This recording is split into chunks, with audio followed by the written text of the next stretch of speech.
Good morning. My name is Leanne Farmer, and I've been a member of St. Peter's on and off for over 38 years. As you may know, May is Mental Health Month, and I was asked to close out the month by sharing a little bit about my journey with mental health and the mental health community.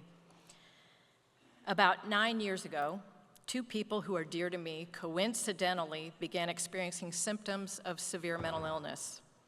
Out of respect for their privacy and their right to control the narratives of their experiences, I won't say how I am connected to them, but I can say that I wound up on the front lines of their care.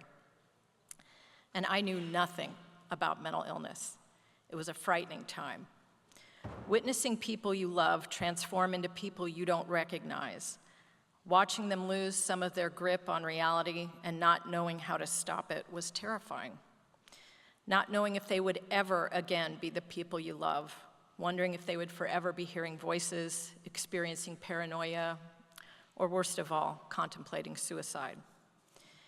I knew that if I was going to be part of this journey, I needed education and guidance, and I needed to retain relationship with my people if I was going to be able to help them. Because trying to help someone with mental illness can be almost impossible. They tend not to accept their diagnoses. They don't want to take their meds because of side effects. They resist treatment, resist help, and turn on the very people who are best able to support them. This does not make them bad people. Please know that. They are sick people, and the systems designed to help them are complex, expensive, and scarce. A friend told me about NAMI, the National Alliance on Mental Illness. NAMI is the largest grassroots mental health organization in the country, and it provides education and support to family members and loved ones of people with mental health challenges. Through NAMI, I took classes to learn more about how mental illness works. I attended support groups, and I quickly became part of a community of incredible people who work every day to advocate for the mentally ill and their families. And if you're interested in learning more about NAMI, I'll be out on the patio after the service with more information. Having a loved one with mental illness is one of those clubs that no one wants to be in, but once you're there, you find you're not alone. Everyone's story is different, and everyone's story is sad, but together we hold each other up and share our heartbreak and our hope. So where was God in all of this? In the involuntary hold, the hospital stays, and the endless conversation with doctors and sleepless nights? Well, in the midst of the chaos, my prayers were slowly being answered.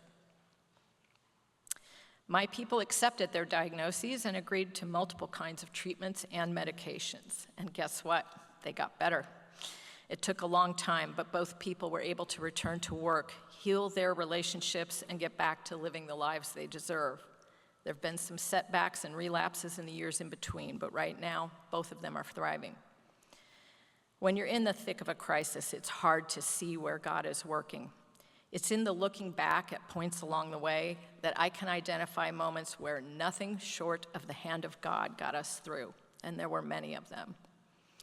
This experience changed me forever. I often tell other families it was one of the best things that ever happened to me.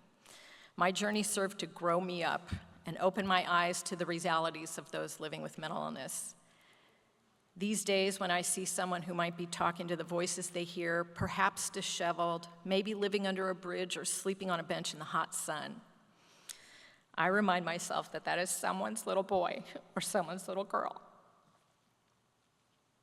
Instead of seeing losers, I see fellow humans dealing with very tricky circumstances. Chances are their parents don't know where they are and they're trying to find them. Chances are they've been in and out of treatment and don't have the support they need to get better. Still God's children, still deserving of our compassion and care. God opened my eyes to see them in a new light. Where so many things went right for us, for many families, things go wrong. It's hard not to absorb tremendous guilt. Did I have something to do with this? Did I not see the signs? I know many wonderful people who spend their lives trying to atone for sins they didn't commit, and that breaks my heart. It's because my loved ones have positive outcomes that I felt God was calling me to give back to the community that helped save us. I now teach the classes I took, and I lead the support group I was a member of. God gave me these experiences, and I don't want to waste what I've learned, especially if it can help someone else. Even though it was the hardest thing I've ever lived through, I think I'm so much better for it. The hand of God is always there, even when we can't feel God pushing us forward. Thanks be to God.